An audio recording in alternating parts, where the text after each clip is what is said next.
Hello, can you hear me, Uncle? Yeah. พูด ได้ยินแล้วนะพี่มวด พูดโจรมานะ บานลือปุกบาท ลื โจ อ ร ลื ปุ อก โจร ลือ ปุกบาท ลือเลยนั่น บาทปุกบาท นั่น บาทปุกบาท เนี่ย ถามว่าเป็นยังไงบ้างสุขภาพดีหรือเปล่า គាត់ក្មួយសុំសួរពុកមាថាមិនដែរសុខភាពល្អអត់សុខភាពមិនដែរ អត់អីទេល្អទេសូមអរគុណថ្ងៃអីបុណ្យឪពុកផង សុខภาพแข็งแรงดีครับ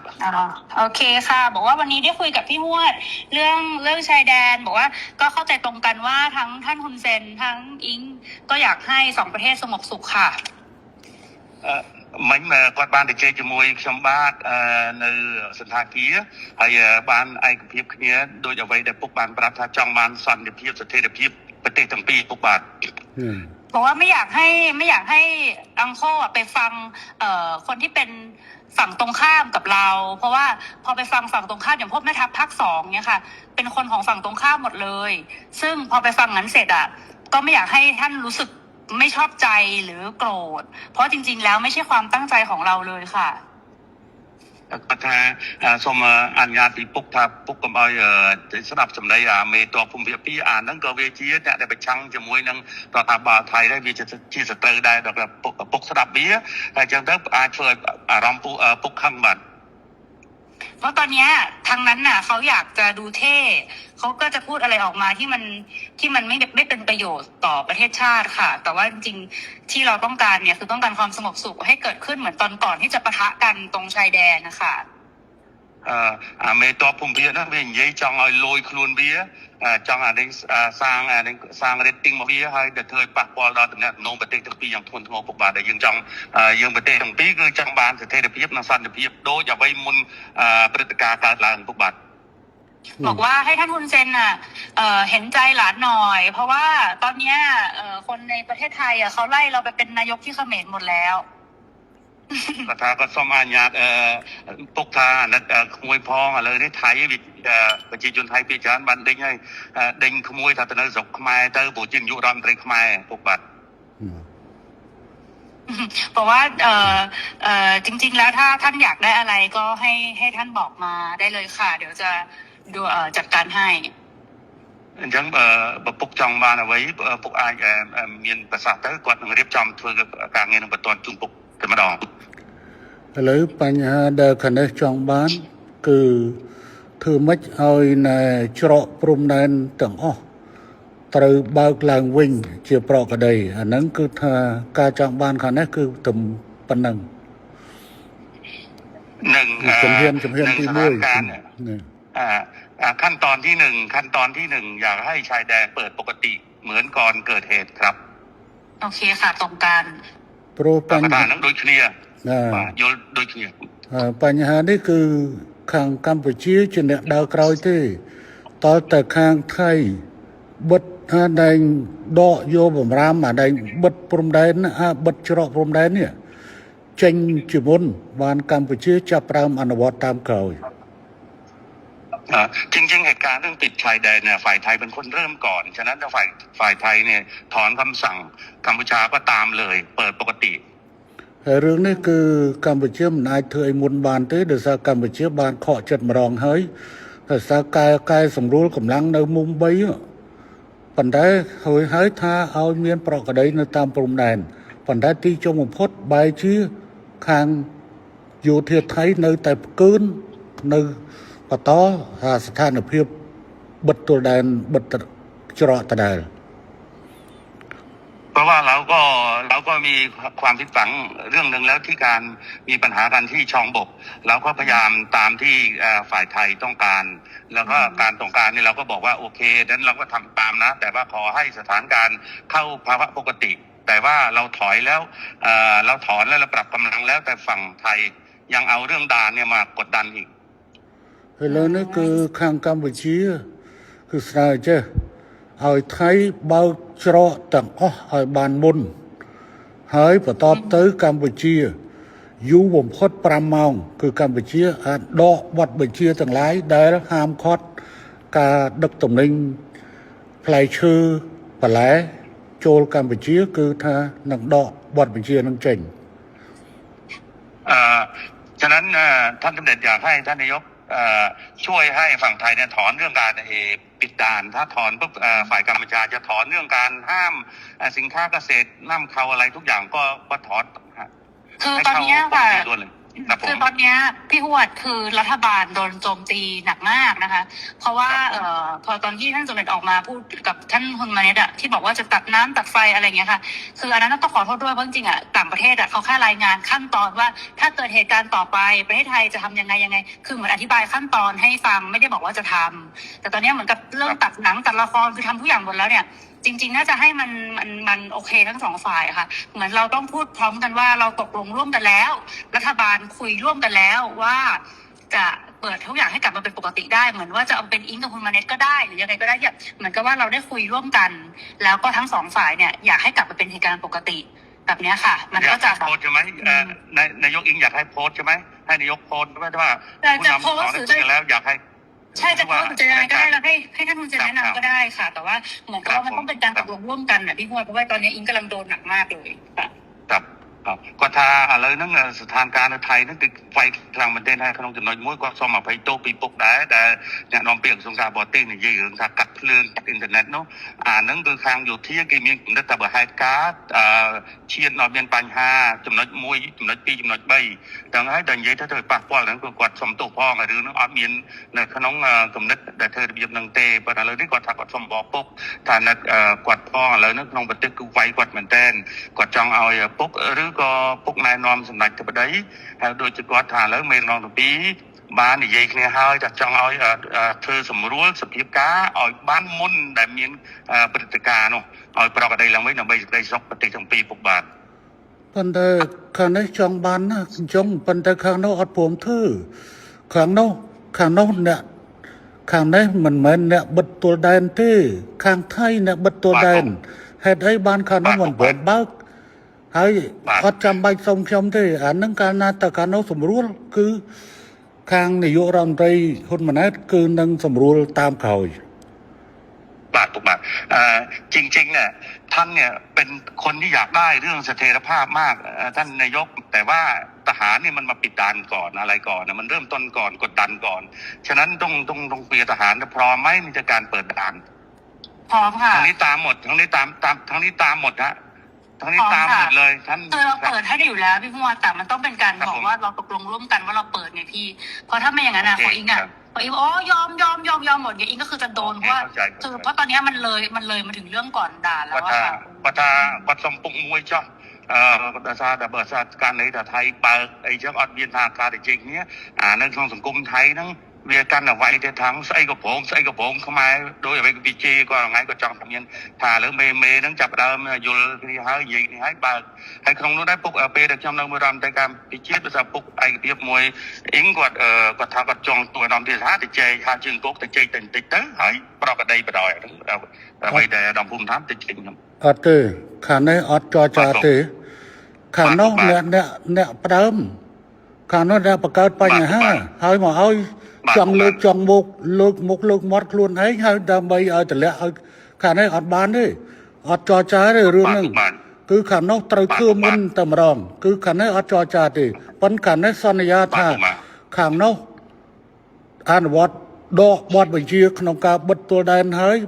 คือขาในอย่างยู่ประมาณกลอยขยมถึงนี่กัดกวาขยมกวาดเจ้านะบาทอย่างนี้นายกท่านนายกเองว่าท่านเนี่ยไม่อยากมีว่าการเจรจาเรื่องปิดด่านเพราะว่าไอ้ปิดด่านว่าทหารมันเริ่มก่อนทางที่มันหลอกเราให้เราเนี่ยปรับกำลังแล้วบอกว่าสถานการณ์ต้องเข้าปกติปุ๊บตอนที่ปรับกำลังนี่ช่องบกเนี่ยคุยกันเรียบร้อยบอกว่าถ้าปรับตรงนี้เสร็จเรียบร้อยนะทุกอย่างต้องจบทหารครับจบครับแต่ไม่จบเนี่ยปิดด่านก่อนอันนี้เหมือนตบหน้าอันนี้ขอให้ท่านนายกพิจารณาด้วยเรื่องเนี้ยขยมยุลขยมมันนัดปัญหาขยมมันอายุพอประโยชน์เชียร์บอกขยมแต่ดอดูจมวยนังการอบานเคลียบานที่เพราะนี่คือเชื่อมกงอดบอกปฏิกรรมไม่เชื่อเรื่องไซเดอร์เถอเอาปฏิกรรมไม่เชื่อเตจอจ้าแต่ไม่บางชะพวกคลุนไอ้เนี่ยบัดคลุนไอ้เถอคลุนไอ้ตื้อเพราะว่าถ้ ท่านเนี่ยเป็นลูกผู้ชาย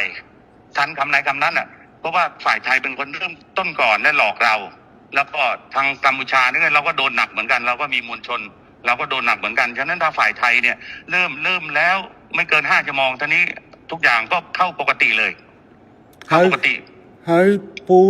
សុំប្រាប់ទៅក្មួយឲ្យបានច្បាស់ខាងនេះត្រៀមមកជំហានទៀតស្អែកហ្នឹងបើសិនជាមិនអាចនេះបានទេស្អែកហ្នឹងគឺថាកម្ពុជានឹងដាក់មកជំហានទៀតគឺថាបិទការនាំផ្លែឈើនិងបន្លែ